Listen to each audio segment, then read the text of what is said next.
Bonsoir à tous, je suis heureuse de vous retrouver pour cette 46e mondoscopie sur Paix et Guerre. Merci de liker, de partager cette vidéo, de vous inscrire, enfin de vous abonner à la chaîne si vous ne l'êtes pas encore, de nous soutenir soit via Tipeee, soit en adhérant au Cercle Paix et Guerre si vous avez envie d'avoir accès à d'autres contenus. J'espère que je ne vais pas bafouiller comme ça pendant une heure. Tous les liens sont en description de cette vidéo. Ce soir, je vais traiter 3 sujets. Premièrement, les perspectives ouvertes par l'autorisation américaine donnée à Kiev de frapper la Russie dans la profondeur russe, du territoire russe, pré-2014. Deuxièmement, le projet Alchimie. C'est un ravissant nom pour une opération secrète britannique qui vient d'être dévoilée dans tous ses détails, bien sûr contre la Russie. Et troisième point, j'aborderai les difficultés de la politique de Donald Trump au Moyen-Orient, parce que le Moyen-Orient a quand même bien changé depuis son premier mandat. Bon. Donc, premièrement, cette autorisation de Biden, vous êtes tous au courant. Zelensky était assez furieux que ce soit sorti au moment où il était déjà en train de préparer probablement sa première action. Il y a eu il venait d'y avoir une frappe russe massive sur l'Ukraine, notamment sur les infrastructures énergétiques ukrainiennes, avec des résultats lourds, des dommages lourds pour l'Ukraine. Et il y a donc eu, dans la foulée de la décision de l'administration Biden, une première frappe effectuée avec 6 ATACMS par l'Ukraine dans la région de Bryansk. Alors, frappe infructueuse, 5 ATACMS ont été détruits et le 6e endommagé, je crois. Il faut savoir que, d'après le Times, l'Ukraine n'a à l'heure actuelle que 50 ATACMS, donc ça va aller vite. C'est pas beaucoup.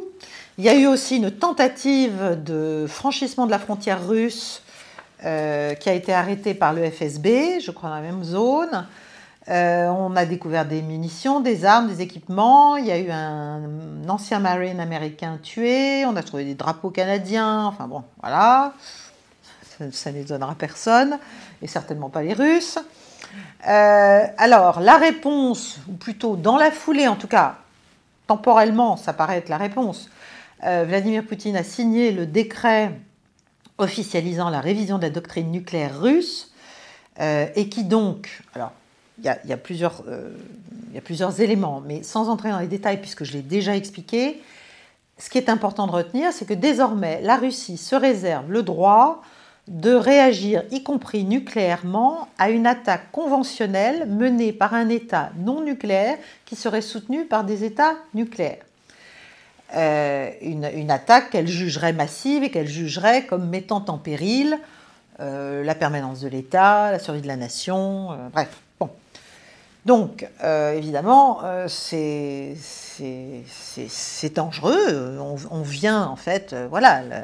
L'Amérique vient de remettre une pièce dans le jukebox, si j'ose dire, sanglant, et de relancer l'escalade. Bon. Mais cette révision, bon, elle était dans les tuyaux depuis déjà plusieurs mois. Elle n'est pas forcément liée d'ailleurs, mais je pense qu'elle l'est malgré tout à cette question des frappes dans la profondeur. Mais cette question, elle est elle-même évoquée depuis des mois. Et en tout cas, ce que vient de faire Vladimir Poutine, c'est juste de dire, écoutez, les Occidentaux, voilà, je vous l'ai dit sur tous les tons, vous n'avez pas l'air de comprendre, donc maintenant, je prends la décision, je sais que l'Ukraine est absolument incapable, et elle l'est, de lancer des ATACMS dans la profondeur du territoire russe sans votre aide, donc vous êtes en fait en guerre, officiellement, contre nous, et j'en tire toutes les conséquences qui s'imposent. Il l'avait dit, il l'a redit il y a même encore un mois et demi. Bon. Donc, qu'est-ce qu'on fait face à ça? Eh bien, on continue, nous, dans notre délire orwellien, Il y a des déclarations hier du président de la République et ce matin sur Europe 1 de notre ministre de l'Europe et des Affaires étrangères qui sont... voilà, je sais qu'il ne faut pas... C'est pas bien de critiquer ses propres autorités, mais enfin là, tout de même, c'est énorme ce qu'on ose dire, ce qu'on dit. On croit qu'on joue au plus malin, qu'on est malin en faisant ça. Bon, moi, je pense que c'est juste stupide et dangereux, mais bon. Donc, Emmanuel Macron fait la leçon à Vladimir Poutine, lui rappelle que la Russie est une puissance nucléaire et membre permanent du Conseil de sécurité, comme nous, by the way. Et qu'à ce titre, eh bien, il faut qu'il retrouve la raison, que la Russie devient carrément une puissance de déstabilisation. Alors, c'est, paraît-il, parce qu'il y aurait 3000 Coréens à Koursk et quelques autres dans la région de Vladivostok. Bon, on voit bien que ça n'a ni queue ni tête. Il réitère l'intention de la France de poursuivre son soutien à l'Ukraine et voilà, il dit qu'il est contre la capitulation. Super, et alors bon, et quant à notre ministre de Jean-Noël Barrot des Affaires étrangères, là, il y a une interview délirante sur Europe 1 ce matin. Enfin, ça révèle quand même un niveau d'incompréhension, d'ignorance, en fait, et de déni surtout du réel qui est dingue. Donc là, on est dans les purs éléments de langage, la pure propagande, le pur mensonge, en fait. Voilà. Donc il explique que c'est parce qu'il y a des Nord-Coréens et que les Nord-Coréens sont là parce qu'en fait la Russie a du mal à mobiliser. Je rappelle quand même notre ministre des Affaires étrangères qu'il y a plus de 600 000 Russes qui sont affectés à l'opération militaire spéciale russe en Ukraine, qu'il y a environ, je crois, 30 000 volontaires par mois, et que donc ce n'est pas 3 000 Coréens qui vont faire une grande différence, à supposer qu'ils soient capables de s'engager tout de suite dans des combats, même directs. Voilà. Bon, donc ce n'est pas du tout le sujet. Ensuite, il explique que chaque kilomètre que la Russie gagne en Ukraine, c'est la menace qui s'approche un peu plus de nous. Ah bon? Mais qui a dit ça? Qui a dit ça à part nous? Il n'y a que nous pour le dire. La Russie, elle passe sa vie à dire l'inverse, mais bon, on n'écoute pas, donc voilà. Et que si Trump laissait faire, mais ce serait vraiment la démonstration que c'est la loi du plus fort qui l'emporte. Je rappelle au ministre des Affaires étrangères que quand même, depuis au moins 2001, mais même 1994, c'est nous, les puissances occidentales, qui nous affranchissons très largement et très régulièrement de toute légalité internationale pour mener les interventions qui nous conviennent aux quatre coins du monde. Bon, et que l'ONU ne sert malheureusement plus à grand-chose depuis déjà fort longtemps. Voilà, ensuite il raconte aussi que la Russie est vraiment dans un état épouvantable, donc elle n'arrive plus à recruter, son économie ça ne va pas du tout, parce que nous, c'est vrai que nous sommes dans une telle forme économique, et que Poutine a perdu, parce qu'en fait, il voulait prendre toute l'Ukraine en 2022. Bon, ça aussi, c'est nous qui disons ça. Ça n'a jamais été l'objectif russe, et on le sait très très bien d'ailleurs. Bon. Après, les plans évoluent. Au fur et à mesure qu'on ne comprend rien, les Russes, eux, avancent. Bon, enfin. Donc, la question que je veux étudier avec vous, c'est qu'est-ce qu'il faut attendre de cette décision de la révision nucléaire, de révision de la doctrine nucléaire russe, et qu'est-ce qu'il faut attendre comme impact sur la sécurité européenne des frappes ukrainiennes à venir sur le territoire russe. Bon. Alors, il y a deux scénarios. Donc, on explique que c'est à cause des Nord-Coréens que Biden a pris cette décision, etc., etc. Alors, donc, à ma connaissance, il y a aujourd'hui, en présence, dans la région de Koursk, donc en Russie, autour de 150 000 Ukrainiens faisant face à autant de Russes. Moi, ça me paraît énorme, mais c'est ce qui se dit. Il y aurait à ce jour, depuis le début de l'incursion ukrainienne dans cette région de Russie, près de 50 000 morts ukrainiens. Moi, j'en étais restée à 32, 33 000. En fait, c'est près de 50 000 morts ukrainiens. Et côté russe, j'en étais restée à 5-6 000. Bon, il y en a peut-être quelques milliers de plus. Il y en a eu beaucoup dans les premières semaines et après, il y en a eu très peu. Donc, il y a bien, paraît-il, 3 000 soldats nord-coréens. Donc, on est en Russie. Donc, déjà, on ne voit pas très bien en quoi c'est illégal, etc. Il y a un partenariat entre la Russie et la Corée du Nord. Je comprends que ça gêne et que ça inquiète. Mais, à vrai dire, il n'y a aucun problème de légalité à la présence des soldats nord-coréens dans les forces russes. Bon. Donc, il y aurait donc 3000 Nord-Coréens soldats d'élite en train de s'entraîner pour être mis en situation de combat réel dans la région de Koursk. Et il y aurait dans la région de Vladivostok 12 000 autres soldats coréens qui, eux, seraient dans des formes d'entraînement et aussi de partage d'expériences, de retour d'expérience, etc., sur des matériels russes, sur les drones, etc. Bon. Donc tout ça, ça fait du 15 000. 15 000 Nord-Coréens. Bon. Voilà. Est-ce que c'est pour ça que Biden a pris la décision qu'il a prise? Évidemment non. Je rappelle aussi qu'à Koursk, ce sont les Tchétchènes du général Alaoudinov qui sont à la manœuvre face aux forces qui ont fait l'incursion, aux forces ukrainiennes.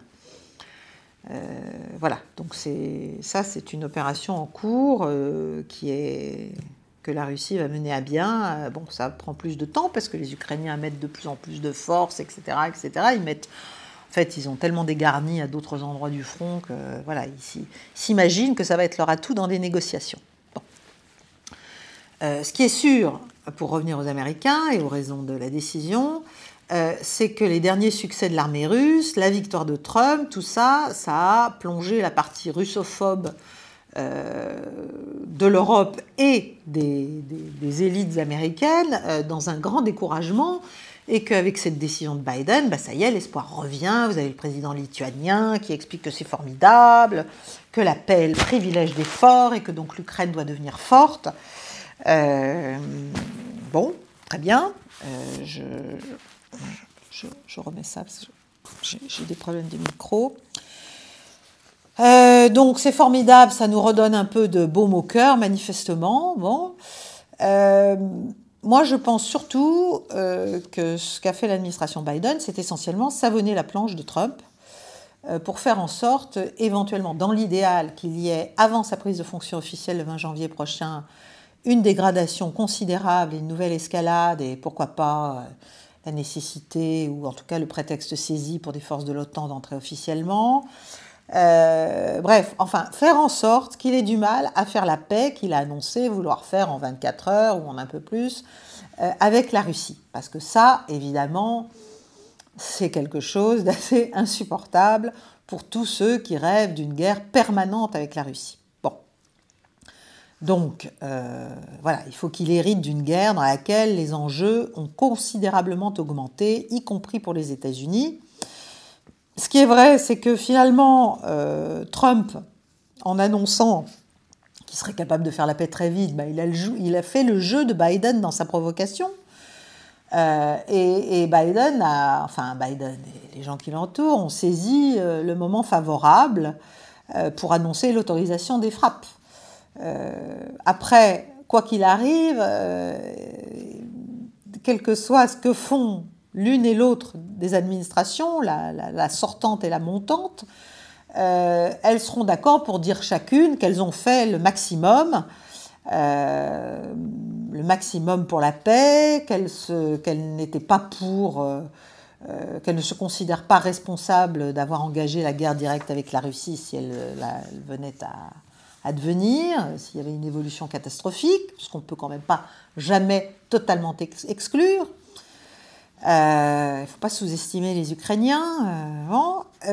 Et donc, voilà, il y a une espèce de petit jeu. Je te tiens, tu me tiens par la barbichette. Bon. Simplement, c'est les méthodes qui diffèrent. Parce que de toute façon, Trump ne tient pas à non plus dérouler un tapis de rose à Vladimir Poutine, évidemment.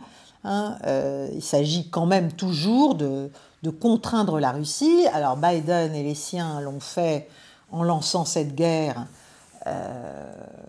par la périphérie, finalement, par l'Ukraine et puis par l'Europe, en se disant, nous, on reste en dehors.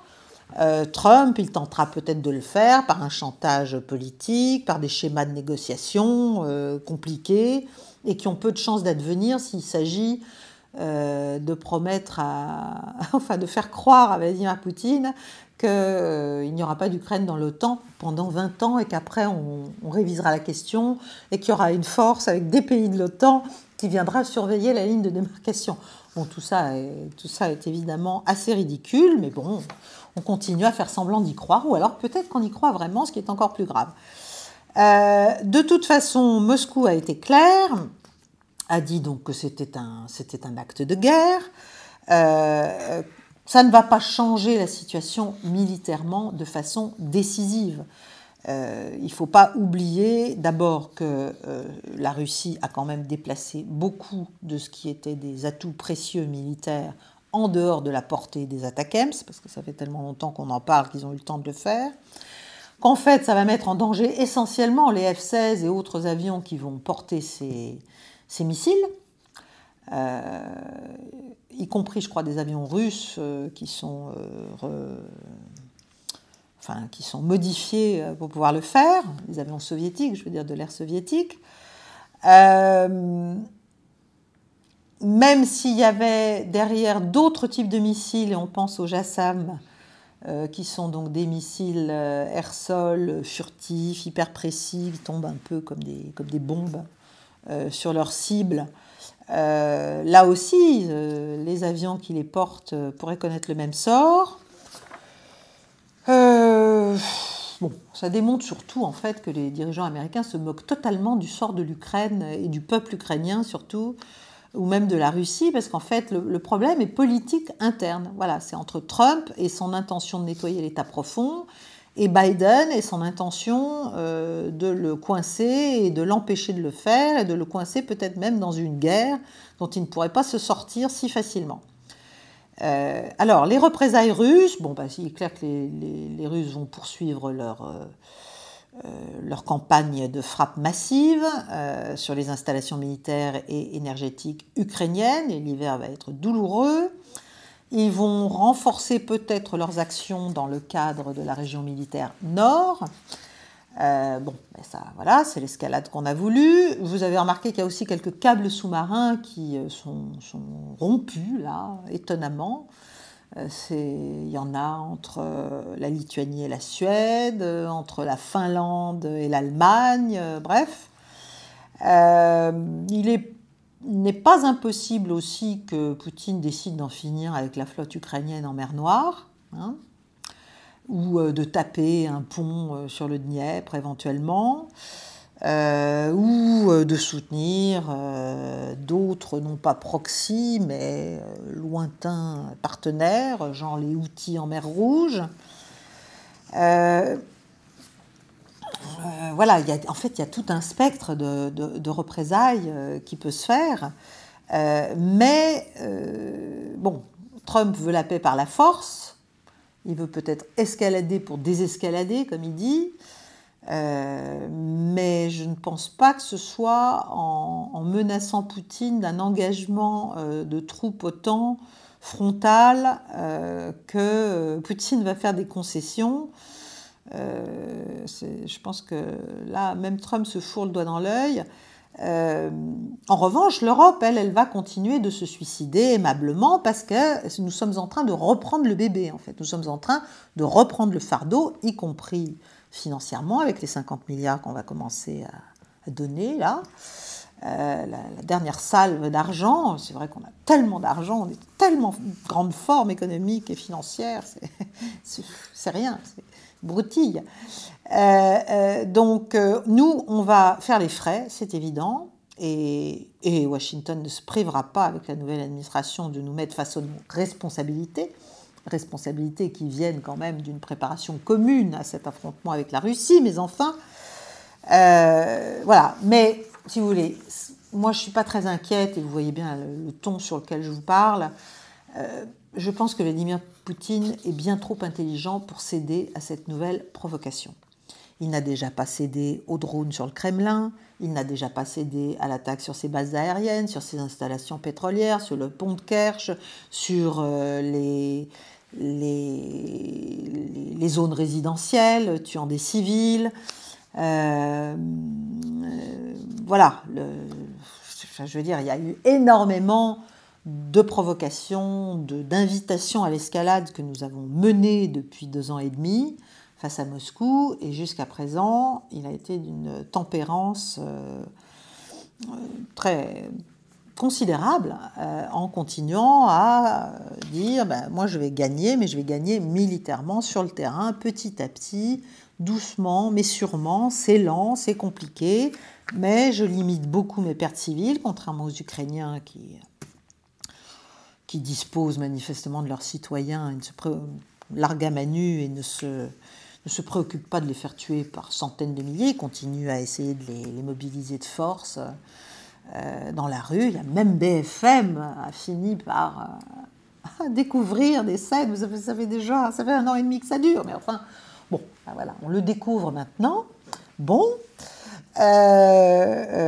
donc, voilà, moi je pense qu'il va rester tempérant, qu'il va attendre que Trump arrive vraiment au pouvoir, et ne pas se lancer dans des campagnes shock and awe, voilà, du choc et de la terreur, en fait, qui sont des campagnes avec des méthodes terroristes, enfin vraiment de crimes de guerre face à des populations civiles, etc. Il s'en est gardé jusqu'à présent en Ukraine, contrairement à ce qu'on raconte, et donc il n'a pas intérêt à le faire, y compris politiquement au plan interne, même s'il endure de plus en plus, évidemment, les critiques eh bien, des ultras de son camp, qui considèrent que c'est bien trop lent et que la Russie on finit par être ridicule, alors qu'on pourrait être tellement plus radicaux dans la mise au pied du mur, en fait, des autorités ukrainiennes. Bon. Donc, on va voir ce qui va se passer. Moi, je crois que voilà, tout ce que j'ai annoncé va probablement se produire. Mais bon, ça ne changera rien. Ça ne changera rien parce que, comme l'a avoué Jake Sullivan, l'un des néocons mérite le mieux son nom, et qui est l'ancien secrétaire national à la sécurité américaine, quoi qu'on donne à l'Ukraine, malgré tout, le vrai problème, c'est celui des hommes, c'est celui des troupes, c'est celui du nombre. Et là, c'est un vrai sujet. Et puis, il ne faut pas oublier aussi Samuel Paparo, qui est le commandant américain de la force Indo-Pacifique, qui a dit écoutez, entre tous les missiles, les batteries patriotes, les missiles air qu'on est en train de donner à Israël et à Kiev, on commence à avoir des stocks très très dangereusement grignotés, et on ferait bien de s'en préoccuper. Bref, donc tout ça est assez pathétique, tragique, mais je ne pense pas qu'il y ait un risque sérieux pour la sécurité des Européens et qu'on ait, encore une fois, à attendre un usage de l'arme nucléaire tactique. Mais tout ça, si vous voulez, comme on est... Notre posture, ce qu'il faut comprendre, c'est que la posture rhétorique occidentale, c'est de dire, en fait, Poutine menace, mais Poutine bluffe, ce qui sont 2 choses différentes. Parce que s'il menace, c'est qu'il est, en bon russe, c'est qu'il est capable de mettre à exécution ses menaces, et s'il bluffe, c'est qu'il n'a pas les moyens de mettre ses menaces à exécution. Nous, on maintient les 2 en même temps, ce qui nous permet de continuer à escalader en disant qu'on fait face à une menace, comme le dit Jean-Noël Barrot. Chaque centimètre, chaque kilomètre gagné par la Russie en Ukraine est un kilomètre qui rapproche la menace russe des frontières européennes. Ah bon? Donc ça nous permet de continuer à justifier notre escalade, si vous voulez. Et bluffer, ça permet aussi de justifier l'escalade, parce qu'on se dit, finalement, de toute façon, il ne le fera pas. Il n'ira pas si loin, etc. Donc on mise, en fait, sur son intelligence depuis le début. Depuis le début. Et c'est vrai que c'est un pari qui a été assez sûr jusqu'à présent. Il faut souhaiter qu'il le reste. Bon, en tout cas, nous, Européens, on est très mal partis avec des déclarations comme celles que nous venons de faire et comme celles que font d'autres, parce que finalement, en Europe, à part les Hongrois, les Slovaques, parfois les Italiens, parfois les Autrichiens et les Tchèques, et les Allemands, là on a eu une conversation qu'on lui a beaucoup reproché du chancelier Scholz avec Vladimir Poutine, et déjà celui qui prétend lui succéder, l'actuel chef de la CDU, Merz, a dit « Mais moi, si je deviens chancelier en février, je crois, j'autoriserai les Taurus allemands, les missiles allemands. » Eh bien, à part l'Allemagne qui essaye aussi, parce qu'il y a de telles pressions des industriels allemands, les industriels allemands, ils ont beaucoup de poids sur les politiques allemands, contrairement aux nôtres. Et donc, voilà, l'Allemagne est en train, en fait, de se rendre compte, même si elle a encore des dirigeants qui n'ont pas bien compris, qu'il serait temps de changer un peu son fusil d'épaule, de comprendre qu'ils se sont fait avoir par les États-Unis, qu'ils sont en train de se faire littéralement aspirer leur industrie qui se délocalise aux États-Unis, et que par ailleurs ils ont un rival maintenant assez sérieux quand même, les Polonais en Europe, et donc ils essaient de reprendre la main, les Allemands. Mais ils vont avoir fort à faire, parce qu'il y a la présidente de la Commission, Ursula von der Leyen, qui veille. Et puis, bien sûr, il y a nous qui n'avons pas bien compris, je pense, les tenants et les aboutissants, ni de la sécurité européenne, ni de nos intérêts propres. Mais enfin. Je profite de cet instant pour vous parler de notre partenaire NordVPN qui sponsorise cette vidéo, et j'en suis très heureuse. NordVPN, c'est sans doute l'outil le plus sûr et le plus puissant de la galaxie des VPN, et c'est un outil qui peut vous être très utile. En effet, ça correspond vraiment parfaitement à la soif de confidentialité et de liberté dans l'information qui est la vôtre si vous regardez PayGuerre. Un VPN, ça vous donne de la liberté et de la discrétion, ce qui est quand même très important. Ça a deux usages principaux. Le premier usage, c'est de vous permettre de sécuriser votre navigation sur Internet en ligne et de protéger toutes vos données. Et ça, c'est très utile parce qu'évidemment, non seulement les fournisseurs d'Internet et les sites collectent vos données personnelles et en font commerce à votre insu. Et puis, vous avez aussi, pire, des hackers qui usurpent votre identité, qui font des achats en votre nom. Et tout ça, ça pose quand même des gros problèmes de confidentialité, de liberté, de sécurité. Et donc, avec un VPN comme NordVPN, eh bien, tout ça est chiffré. En fait, toutes vos données sont chiffrées. Et donc, vous restaurez votre confidentialité, votre anonymat en ligne. Et puis, le deuxième usage, c'est un usage tout à fait important, encore plus important peut-être pour moi. Ça vous permet, où que vous soyez avec NordVPN, de contourner les géorestrictions de la censure numérique et d'avoir accès à des contenus qui sont bloqués dans certains pays, comme en France par exemple. Alors en France, vous avez plein de canaux Telegram qui sont inaccessibles, vous avez des sites, vous avez des interviews, vous avez des documentaires, vous avez tout un tas de choses en fait auxquelles vous ne pouvez pas avoir accès tant que votre ordinateur est considéré comme étant en France. Donc là, vous vous déplacez, vous êtes délocalisé, si vous voulez, numériquement, et d'un seul coup, vous avez accès à tout.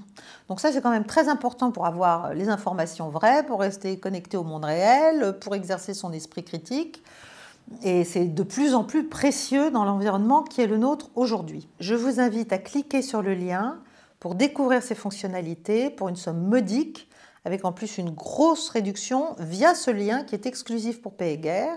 Allez voir et vous verrez non seulement tout ce qui vous est offert et tout ce qui est accessible, mais en plus vous aiderez très concrètement Paix et Guerre. Et pour cela, eh bien, je vous remercie d'ores et déjà.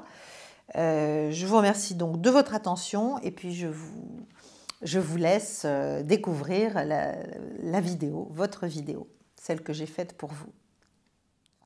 Deuxième point très important, eh bien, c'est le rapport, enfin les fuites qui viennent d'être donc livrées par un site que je vous invite à aller voir, très intéressant, qui s'appelle The Grey Zone, qui est évidemment voué aux gémonies par tout un tas de gens, mais qui est quand même très intéressant, qui a beaucoup d'infos, un peu comme Seymour Hersh.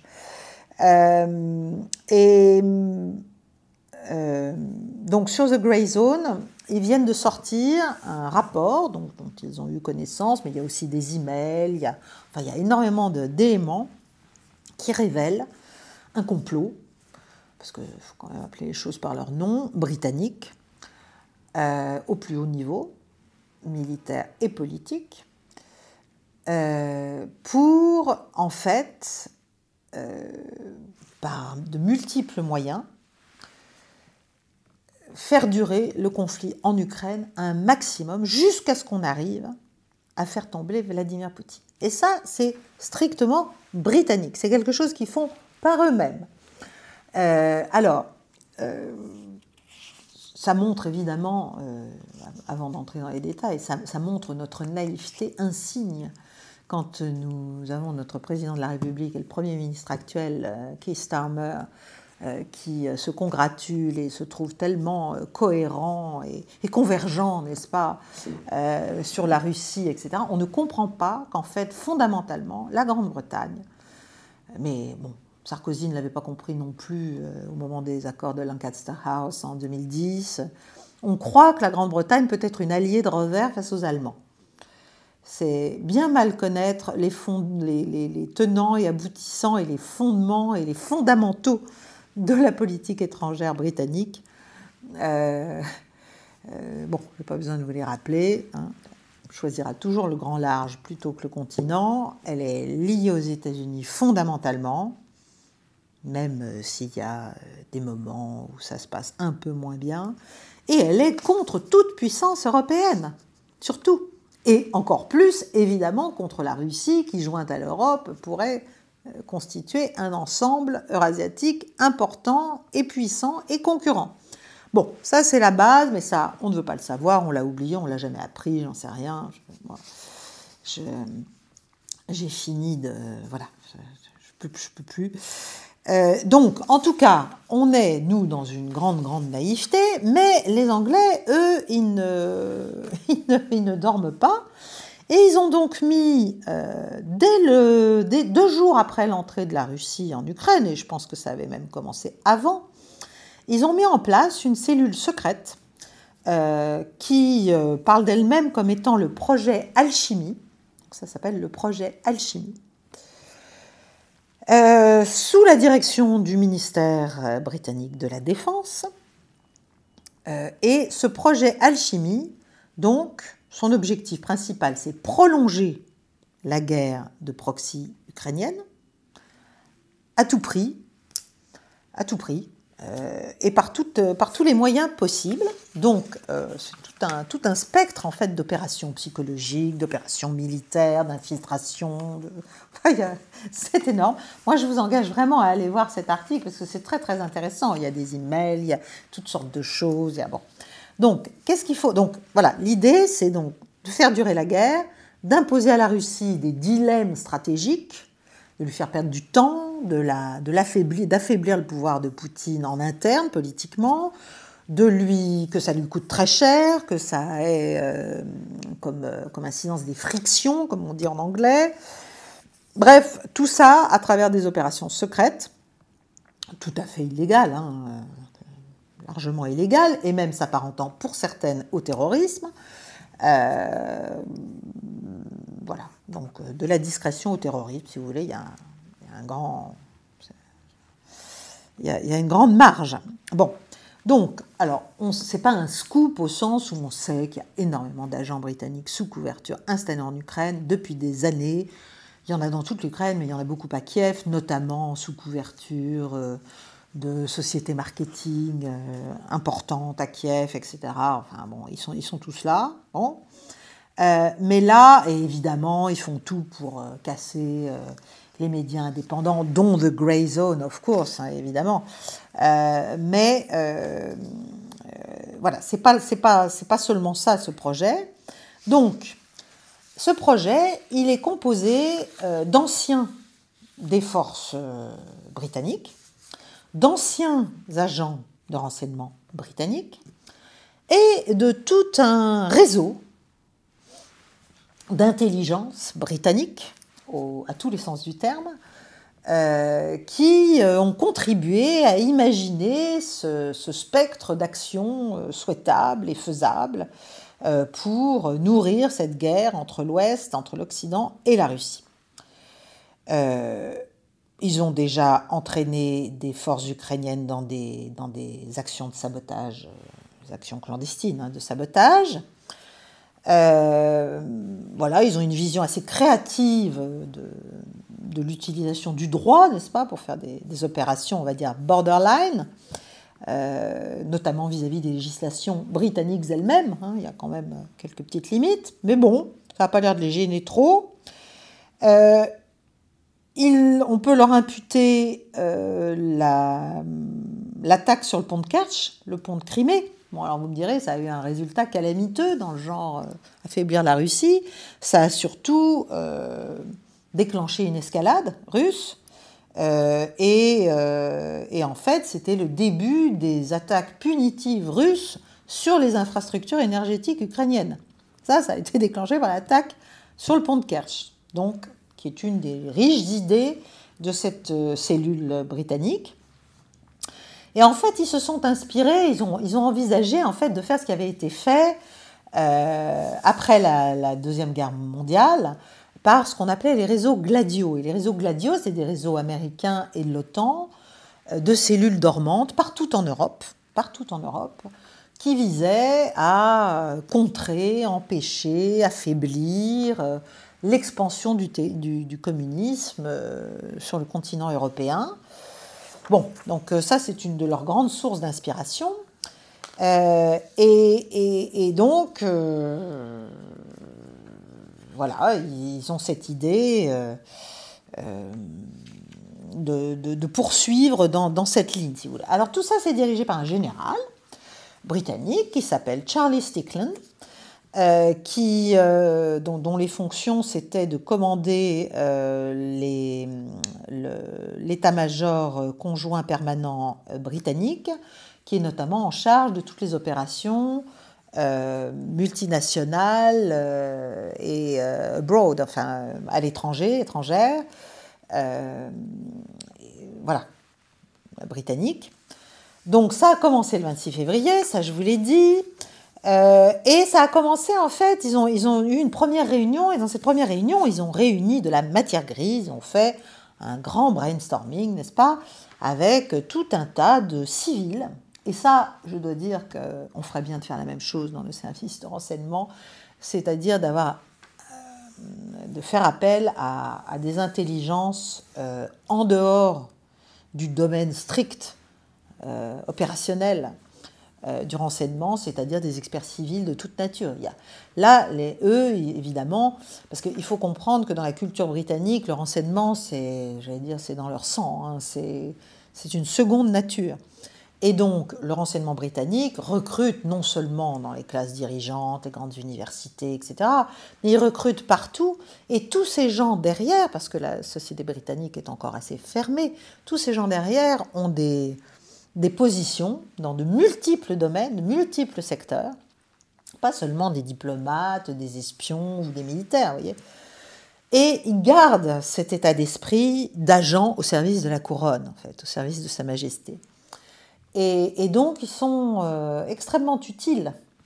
Et on les retrouve d'ailleurs sur des théâtres de conflit, ça m'est arrivé.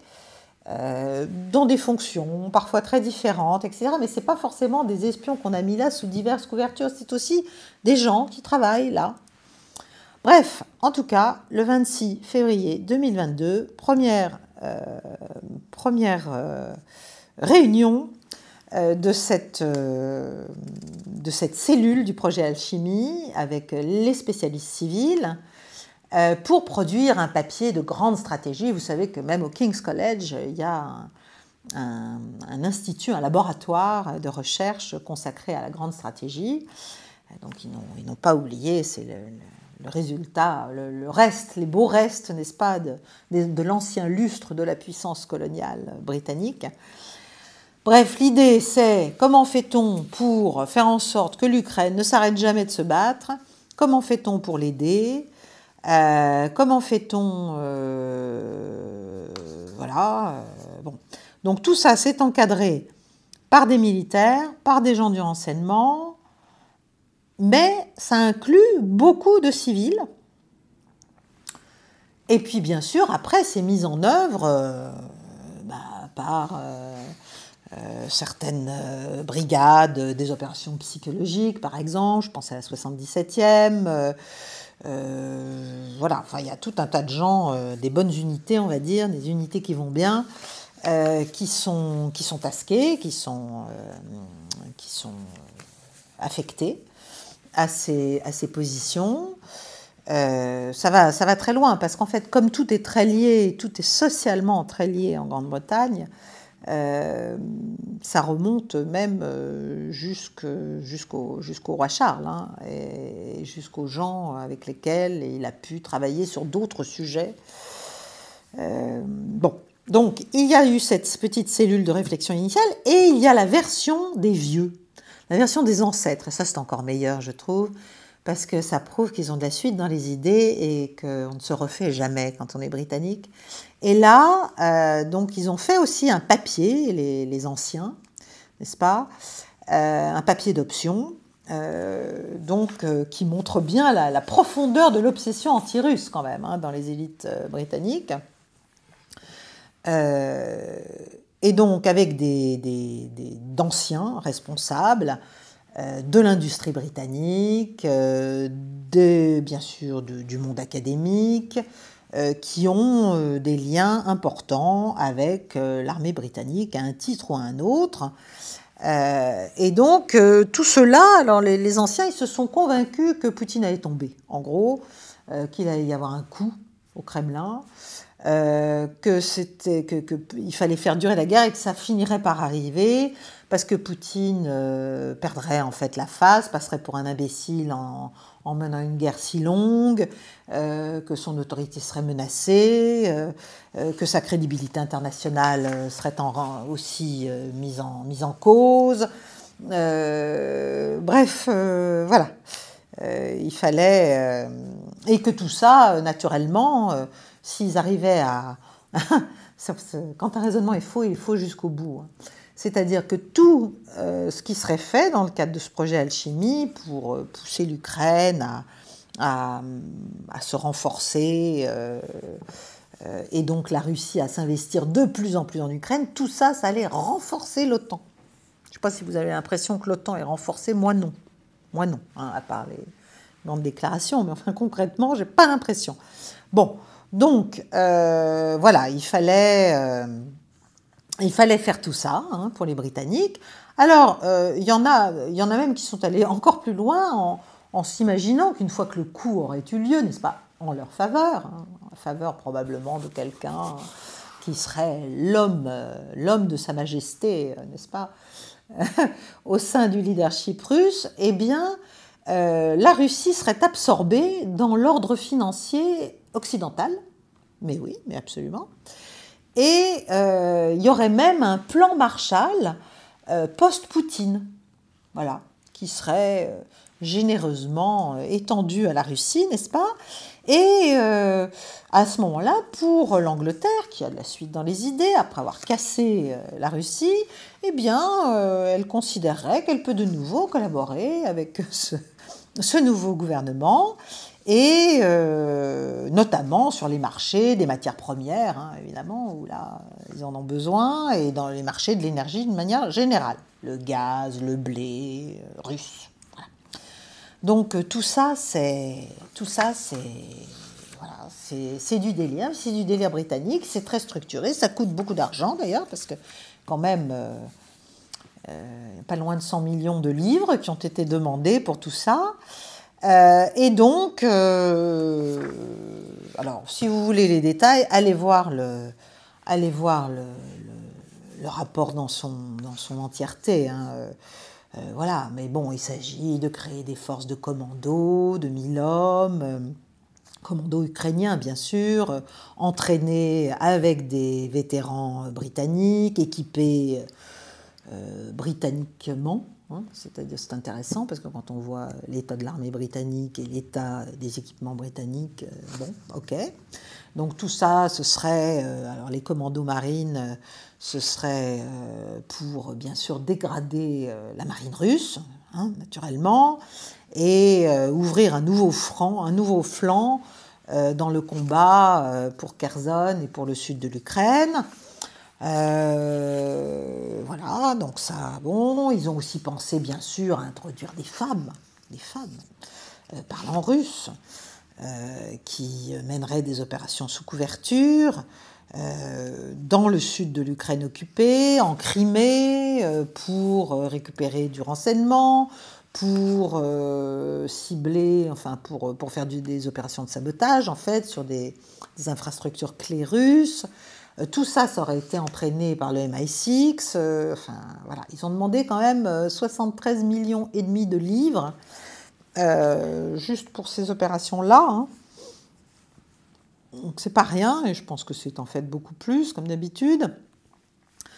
Donc voilà. Donc on peut comprendre pourquoi la guerre n'est pas finie et pourquoi même si Trump et Poutine parvenaient à s'entendre, il y aura encore tout un tas certainement de péripéties tristes et dramatiques et dangereuses et meurtrières.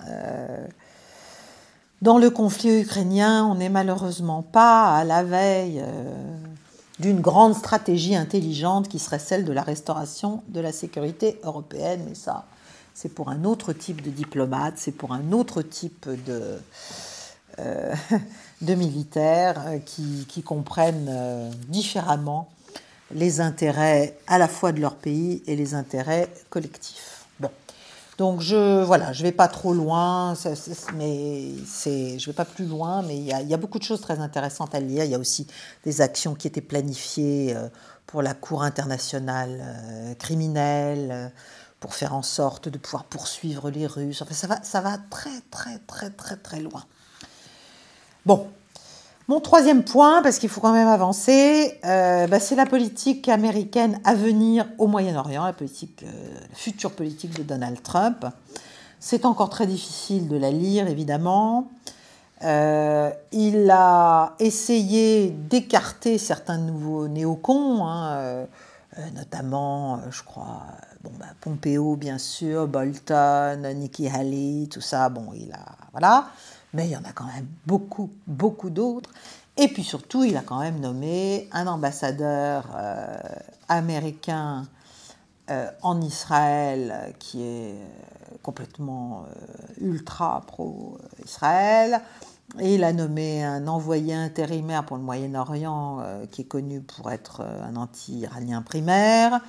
Il a nommé un secrétaire d'État aussi complètement pro-Israël.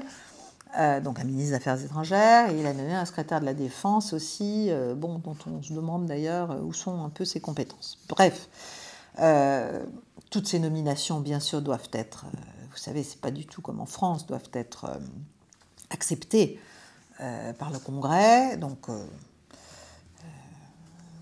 voilà, ce n'est pas sûr, certaines le seront, mais peut-être pas toutes.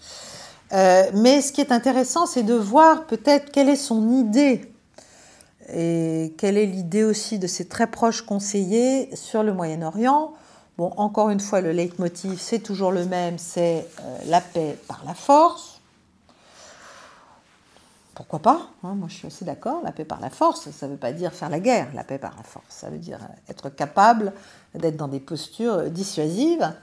Ce qui est certain, c'est qu'au Moyen-Orient, la victoire de Donald Trump, le 5 novembre, a quand même été perçue de manière avec beaucoup d'inquiétude, parce qu'on s'est dit que ça allait être un blanc-seing donné à Israël à 100%, et que le projet sioniste du Grand Israël allait reprendre des couleurs.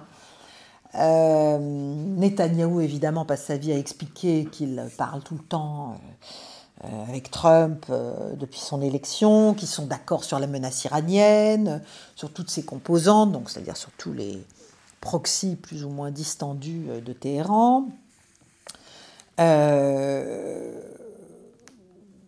Voilà, est-ce que Netanyahou espère obtenir un chèque en blanc de Trump pour accélérer le nettoyage ethnique à Gaza, pour annexer la Cisjordanie, pour lancer des représailles violentes contre les Palestiniens, encore plus violentes encore, pour carrément attaquer l'Iran en direct? Bon, là, la réplique du 26 octobre a montré que ce n'était pas si simple. Mais face à tout ça, il y a quand même un certain nombre de points très concrets sur lesquels il ne faut pas se tromper et qu'il faut bien prendre en compte. Voilà. Donc, je veux vous en parler parce que ça fait 8-10 jours maintenant. Et donc, en fait, ça montre qu'il y a un sacré contre-coup qui se prépare et que Donald Trump ne va pas du tout retrouver en 2024, en 2025 même, le Moyen-Orient qu'il a quitté en 2020 après avoir réussi les accords d'Abraham, après avoir sorti les États-Unis de l'accord sur le nucléaire iranien, etc., etc. D'abord, le porte-parole du ministère iranien des Affaires étrangères, Bagheri, a donné la première réaction officielle de Téhéran après l'élection, après la victoire. Et c'est quand même une ligne très nuancée. Voilà ce qui est dit, parce que les mots comptent. Ce qui compte pour nous dans cette région, c'est le comportement et les politiques réelles des États-Unis à l'égard de l'Iran et du Moyen-Orient au sens large. Il a exprimé un optimisme prudent quant au fait que la nouvelle administration Trump pourrait adopter une approche plus axée sur la paix, réduire les hostilités régionales et respecter ses engagements. Il a évidemment réfuté l'allégation complètement stupide de l'administration Biden, selon laquelle l'Iran était impliqué dans les tentatives d'assassinat contre Trump. Voilà, il ne faut quand même pas pousser, c'est énorme. Plus c'est gros, plus on s'imagine que ça va passer. Donc, il a dit que c'était une tentative de saboter les relations entre Téhéran et la nouvelle administration en posant des pièges. Il a assuré que Téhéran aussi adhérait fermement à un programme nucléaire à des fins pacifiques et il a annoncé que Raphaël Grossi, qui est le chef de l'Agence internationale de l'énergie atomique, allait venir à Téhéran, voilà, ce qui est très important. Donc finalement, qu'est-ce que ça montre tout ça ? Que l'Iran espère que les choses vont s'améliorer, qu'il y a encore un espoir possible et que la relation entre Trump et Netanyahou ne sera peut-être pas aussi évidente et qu'on peut le craindre. Et bien sûr, les Iraniens s'appuient sur une remarque de Trump qui, dans son discours de la victoire du 6 novembre, a dit « Je ne vais pas déclencher de guerre, je vais arrêter les guerres ». Et publiquement, pendant sa campagne, il avait aussi dit « Je ne veux pas nuire à l'Iran, mais ils ne doivent pas avoir d'armes nucléaires ». Donc tout va se jouer autour de ça, je pense. En tout cas, je ne pense pas que l'Iran ait intérêt ni envie à donner le moindre alibi à Israël pour l'attaquer ou à l'Amérique pour l'attaquer. Ceci dit, voilà, il y a quand même eu cette frappe israélienne, même si elle a été très infructueuse, du 26 octobre, et Ali Khamenei, en réponse, le 2 novembre, a dit qu'il y aurait une réponse écrasante, etc., etc. N'oublions pas que nous ne sommes que le 20 novembre et que le 20 janvier, c'est loin. Voilà. Autre point très important, mais alors très important, presque le plus important, c'est le renforcement, la consolidation de la relation, du rapprochement entre l'Iran et l'Arabie saoudite. Voilà, la détente vraiment se poursuit et s'approfondit. D'abord, il y a une solidarité de Riyad qui est de plus en plus ouverte à l'Iran dans sa confrontation avec Israël. Alors, qu'est-ce qui me fait dire ça? Plusieurs éléments. Le chef d'état-major des armées saoudiennes, Fayyad al-Ruwaili, s'est rendu à Téhéran le 10 novembre dernier. Il y a rencontré son homologue, Bakéri. Le président iranien Pezeshkian s'est entretenu au téléphone avec Mohammed Ben Salman, le prince héritier saoudien, dans le cadre du fameux sommet très important qui a eu lieu à Riyad les 11 et 12 novembre, qui est un sommet de l'Organisation de la coopération islamique et de la Ligue arabe, sommet conjoint. L'Iran a invité Mohammed Ben Salman à Téhéran. Je ne sais pas si vous vous rendez compte de ce que ça veut dire. C'est la mise en échec de toute la politique israélienne et américaine depuis des années, qui a toujours consisté à monter l'Arabie saoudite contre l'Iran, chiite, sunnite, bon bref, et à faire en sorte que ça n'aille jamais, qu'ils ne s'entendent pas, qu'il n'ait pas d'intérêt convergent. Ensuite, au sommet de Riyad, il y a eu le discours inaugural du prince saoudien, que je vous invite à écouter, qu'on trouve sur le net, dans lequel il a mis Israël en garde contre le fait de frapper l'Iran. Et ça a marqué un tournant historique, quand même, de Riyad dans le conflit entre Téhéran et Israël. Parce qu'on est très très loin de cette normalisation de l'époque des accords d'Abraham, dont d'ailleurs l'Arabie saoudite, que l'Arabie saoudite devait rejoindre.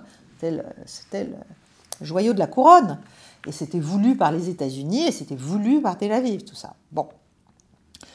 Et MBS a aussi déclaré au sommet, donc il met en garde Israël contre une frappe contre Téhéran, contre l'Iran. Et il a aussi déclaré pendant ce même sommet que la communauté internationale devait obliger Israël à respecter la souveraineté de la République islamique sœur d'Iran et ne pas violer ses terres. Et puis, l'Arabie saoudite a accusé Israël, c'est toujours MBS, devant tous les dirigeants réunis à Riyad, il a quand même renouvelé sa condamnation et son rejet catégorique du génocide commis par Israël contre le peuple palestinien frère. Voilà, je vous lis bien les mots pour être bien clair. Ça n'est pas rien non plus. Alors bien sûr, il y a une lutte entre la Turquie et l'Arabie saoudite pour le leadership du monde sunnite, et d'ailleurs Erdogan n'est pas en reste. Je vous dirai ça dans une minute. Mais c'est surtout clairement une prise de position sur le thème. Il n'y aura pas de restauration des accords d'Abraham, de normalisation des relations entre Israël et les États arabes, et certainement pas avec nous, tant qu'on ne règle pas, on n'arrête pas le désastre à Gaza et au Liban, et tant qu'on ne trouve pas une solution viable sur la question palestinienne. Donc ça, c'est très important, et on voit bien que le paysage que Donald Trump va trouver au Moyen-Orient va être très radicalement différent de celui de son premier mandat. Donc, en plus, les principaux piliers, parce que la stratégie de Trump à l'époque, je ne sais pas si vous vous souvenez, c'était la pression maximale face à Téhéran. Donc c'était isoler l'Iran par des sanctions, augmenter la pression économique, maintenir une menace militaire crédible. Tout ça, c'est fini en fait. Voilà. Et en plus, effectivement, l'attaque du 26 octobre a montré que Israël n'était plus forcément capable de commettre le pire, entre guillemets, contre l'Iran, c'est-à-dire une attaque directe, massive, non nucléaire, mais directe et massive, ou éventuellement même nucléaire, sur des installations pétrolières ou nucléaires qui n'ont pas été touchés en tant que tels. Donc Israël n'est plus la puissance militaire dominante régionalement qu'il était. Et ça, c'est aussi nouveau. Donc il faut en tenir compte dans les propositions que pourra faire un Trump. Bon, moi, si j'étais lui, je proposerais la levée des sanctions totales contre l'Iran, contre l'abandon des derniers stades en fait, du programme nucléaire, la reconnaissance d'Israël. Enfin, j'essaierai de faire un grand deal, là pour le coup de la grande stratégie. Et là, ça permettrait de restaurer complètement, ça prendrait à contre-pied complet, notamment les Russes et les Chinois, et ça permettrait aux États-Unis de redorer leur blason d'une manière colossale dans la région. Mais ça, il n'est pas du tout certain que ce soit envisagé à Washington dans la nouvelle administration. Enfin, je termine en vous disant que pendant ce temps, toujours au Moyen-Orient, Téhéran et Moscou approfondissent leur coopération, et ça, c'est une nouvelle complexité énorme pour Washington, pour la politique iranienne de Trump, parce qu'en fait, l'Amérique est assez seule finalement au Moyen-Orient, et ça se voit, cet isolement est visible aussi parce que la Turquie, qui est quand même membre de l'OTAN, membre de la puissance principale du flanc sud de l'Alliance, a rompu tous ses liens avec Israël. Erdogan l'a révélé à bord de son avion après s'être rendu en Arabie Saoudite à ce fameux sommet. Et donc, même cet allié-là, certes un allié capricieux, certes un allié exigeant, certes un allié... ça c'est aussi très compliqué pour les États-Unis à gérer. Et il y a une tendance en fait régionale à ostraciser Israël après ce qu'ils ont fait à Gaza, qui est visible et qui, à mon avis, va s'étendre et s'approfondir si on n'arrête pas rapidement les frais. Et puis le sommet de Riyad, c'est aussi le moment où l'Union africaine, les membres de l'Union africaine, se sont joints à la Ligue arabe et à l'Organisation de coopération islamique pour signer un accord tripartite visant à établir un mécanisme de soutien à la cause palestinienne, coordonné par les secrétariats des trois organisations, pour renforcer leur influence dans les forums internationaux et donc agir plus collectivement, faire plus masse, si vous voulez. Et le ministre saoudien des Affaires étrangères a dit que ces trois organisations allaient travailler de concert, parler d'une seule voix au niveau international. Donc, si vous voulez, la bascule, elle continue, elle se poursuit pendant ce temps. Et enfin, à la fin du sommet de Riyad, il y a eu une conversation importante entre Mohamed Ben Salman et Vladimir Poutine. Et il y a eu un compte-rendu fait par le Kremlin officiel de cet échange qui a réaffirmé deux choses importantes qu'on ferait bien d'entendre aussi à Washington. Les deux dirigeants ont réaffirmé leur engagement à poursuivre l'expansion constante des liens russo-saoudiens, ont souligné l'importance de poursuivre la coordination étroite au sein de l'OPEP+, ont déclaré l'efficacité et la rapidité des mesures prises dans ce format pour assurer l'équilibre sur le marché mondial de l'énergie. Et sur le conflit israélo-palestinien, le Kremlin note avec satisfaction que les approches de principe de la Russie et de l'Arabie saoudite en ce qui concerne le règlement au Moyen-Orient sont quasiment identiques. Voilà. Voilà, ça c'est des faits géopolitiques très importants dont il faut bien avoir conscience, il faut bien comprendre ce qui est en train de se passer. Et en tant qu'Européens, je n'en parle même pas, mais simplement Américains, il faut bien prendre la mesure du fait que tout a changé en fait. Voilà. Et que chaque jour que dure la guerre à Gaza, au Liban, qu'Israël continue, eh bien, ces fossés se creusent. Ces fossés se creusent autour d'Israël, autour de Washington et autour des Européens, évidemment, qui n'y comprennent goutte. Voilà. Donc, voilà, c'est l'initiative d'un MBS de ravigorer la conversation avec Poutine. Ça montre que c'est MBS qui a appelé, hein. Donc ça montre que l'Arabie saoudite est aussi très réticente face à la relation Trump-Netanyahou, n'a pas du tout envie d'une guerre régionale, n'a pas du tout envie que ça dérape, a envie de se développer, a des projets considérables pour son pays et pour la région, et est d'accord avec Téhéran pour renforcer ces dynamiques qui sont des dynamiques positives, qui sont des dynamiques de développement pour les populations. Il faudrait savoir ce qu'on veut, vous voulez. Voilà. Ou alors arrêtons de parler de la démocratie au Moyen-Orient, ça suffit. Ou de vouloir faire tomber des régimes pour le bien des peuples. Ah, voilà. En tout cas, ces régimes-là, celui qui était notre allié fondamental, l'Arabie saoudite, et l'Iran sont en train de s'entendre et d'être d'accord sur la manière dont ils voient leur région et dont ils voient les nécessités de leur développement.